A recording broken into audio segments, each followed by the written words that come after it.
కాలం కిందట ఒక రాజ్యంలో చోళరాజు ధర్మంగుడి భార్య పిల్లలు లేక చాలా బాధలో గడిపేది. అయితే చివరికి ఒక ఆడపిల్ల పుట్టింది. ఆనందంలో పొంగిన రాజు బతుకమ్మ ఎల్లప్పుడూ నీవు సుఖంగా బ్రతుకుతూ ఉండు అని ఆశీర్వదించాడు. ఆమెకి బతుకమ్మ అని పేరు పెట్టారు. చిన్నప్పటి నుంచి ఆమె గుణం, భక్తి, అందం అందరినీ ఆకట్టుకున్నాయి. కాలం మారింది, కానీ ఆ బతుకమ్మ పేరు తెలంగాణ ఆడపడుచుల పండుగగా మారింది. పూలతో అల్లిన పండుగ, జీవంతో నిండిన పండుగ. ఈ రోజు బతుకమ్మ భక్తి, ఆనందం, ఐక్యతకు ప్రతీకగా తెలంగాణలో ప్రతి ఇంటి హృదయంలో వికసిస్తుంది. ఒకసారి లోకాన్ని శివుడు నాశనం చేయబోతున్నాడని తెలిసి పార్వతీదేవికి భయం వేసింది. అప్పట్లో బతుకమ్మ అనే అమ్మాయి తన భక్తితో శివుడిని ఆరాధించి ఆయనను శాంతింపజేసిందని చెబుతారు. అప్పటి నుంచి బతుకమ్మను గౌరీదేవి అవతారంగా భావిస్తారు, పూజిస్తారు, ఆరాధిస్తారు. పసుపు, గన్నేరు, గులాబీ, బంతి, ప్రతి పువ్వు ఒక పవిత్రత, ఒక శక్తి గుర్తు. ఇవే కలిసి పండుగకు ప్రాణం అవుతాయి. వృత్తాకారంలో పేర్చిన ఈ పూల బుట్ట బతుకమ్మగా రూపుదిద్దుకుంటుంది. ఆ అల్లికలలో మన భక్తి, మన సంస్కృతి ప్రతిఫలిస్తుంది. ఇవి కేవలం పూలు కాదు, ఔషధ గుణాలతో మన ఆరోగ్యాన్ని కాపాడే దేవి ఆశీస్సులు. ప్రకృతి సాక్షిగా జీవనాన్ని పవిత్రం చేసే బతుకమ్మ, ప్రకృతిని ఆరాధించే ఆడబిడ్డల పండుగ మన ఈ బతుకమ్మ పండుగ. మనం ఈ పండుగకి పూలను గుట్టలా పేర్చి దేవీ బతుకమ్మగా ఆరాధిస్తారు.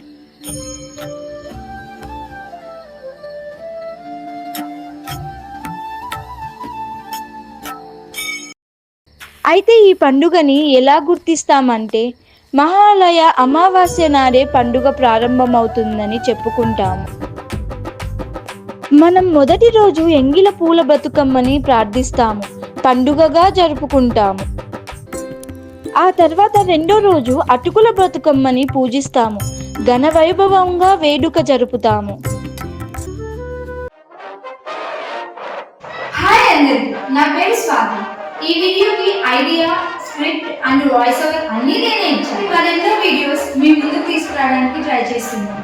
మీరు ఎంకరేజ్మెంట్ ఇస్తే దినేష్ గారు రోజుకు ఒక లాంగ్ వీడియో చేసి ఇస్తారు.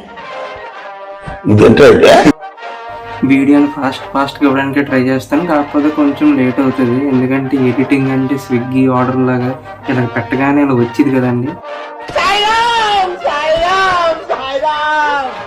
టైం పడుతుంది. ఎందుకంటే ఎడిటింగ్లో ట్రిమ్మింగ్ అని, బీజిఎం అని, సింక్ అని, అదని ఇదని చాలా ఉంటాయి, టైం పడుతుంది. స్టిల్ ఈ వీడియో మీకు నచ్చుతుంది అనుకుంటున్నా గైస్. నచ్చితే లైక్ చేయండి. స్వాతి గారు చాలా ఇష్టంగా ఇచ్చారు ఈ స్టోరీని. నేను కూడా ఏ కష్టం లేకుండా ఎడిట్ చేశాను. సో ఇలాంటి కంటెంట్ మీకు కూడా కావాలి అనిపిస్తే ఇంకా మంచిగా చేయాలనుకుంటున్నాం మేము కూడా. మీరు సపోర్ట్ చేస్తే ఖచ్చితంగా మేము అది చేస్తాం, మీకు అది తీస్తాం. బతుకమ్మ అంటే తెలంగాణ ఒక ప్రత్యేకమైన పండుగ. ఈ పండుగని ప్రతి ఒక్కరు చాలా బాగా చేసుకుంటారు. అండ్ ఈ ఫెస్టివల్ టైంలో మీరు ఎలా సెలబ్రేట్ చేసుకుంటారు కింద కమెంట్ లో చెప్పండి. మన ఒరిజినల్ మోరల్స్ లో ఫన్ కి లిమిట్ లేదు. ఓకే గైస్, వీడియోలోకి వెళ్ళిపోదాము. మూడవ రోజు ముద్దపప్పు బతుకమ్మని ఆరాధిస్తాము, సంతోషంగా ఉంటాము. మరి నాలుగవ రోజు నానబియ్యం బతుకమ్మని చేసి పల్లెవాసులతో కలిసి ఆనందం పంచుకుంటాము. తర్వాత ఐదవ రోజు అట్ల బతుకమ్మని పూజిస్తాము, ఇరుగు పొరుగు వాళ్ళతో బతుకమ్మ నాట్యం ఆడుతాము. ఆరవ రోజు చుక్కల బతుకమ్మని ప్రార్థిస్తాము, ఆ రోజు అందరం ఇంకొకరి శ్రేయస్సు కోరుకుంటాము. ఏడవ రోజు వేపాకుల బతుకమ్మని తయారు చేస్తాం, మనలోని ఆత్మశుద్ధి చేసేందుకు ఈ రోజు పండుగ చేస్తాం. ఎనిమిదవ రోజు వెన్నముద్ద బతుకమ్మని చేస్తాము, పిల్లలు పెద్దలు అందరూ ఆనందంగా ఉండే రోజులా మారుస్తాం. మనకి బతుకమ్మ తొమ్మిదవ రోజు సద్దుల బతుకమ్మ. ఇది అత్యంత ముఖ్యమైన రోజు. ఆ రోజు స్త్రీలు పూల బతుకమ్మను దేవికి సమర్పిస్తూ ఆటపాటలు పాడతారు.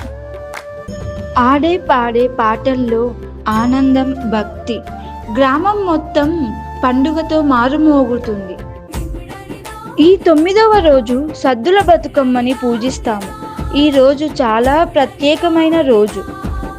పిల్లల ఉత్సాహం పండుగను మరింత సంతోషంగా చేస్తుంది. బతుకమ్మ బతుకమ్మ ఉయ్యాలో, బంగారు బతుకమ్మ ఉయ్యాలో.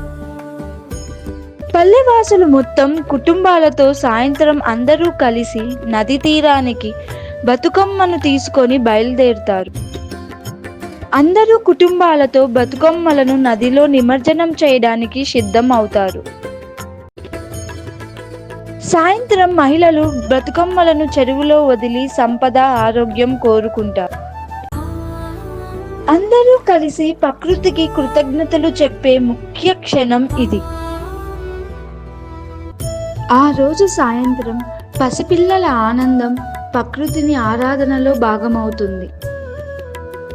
మిన్నింపు దీపాలతో నది తీరాలు ప్రకాశిస్తాయి.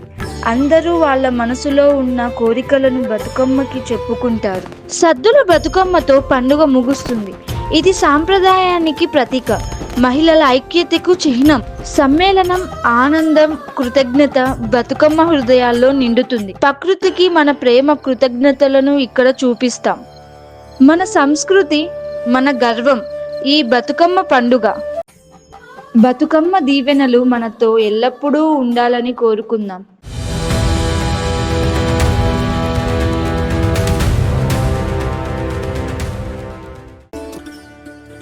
మీరు దసరా గురించి అన్నీ తెలుసు అనుకుంటున్నారా?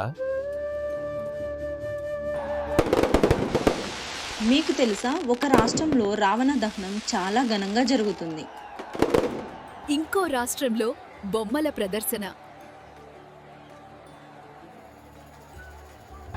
మరొక చోట రాయల ఘనోత్సవం.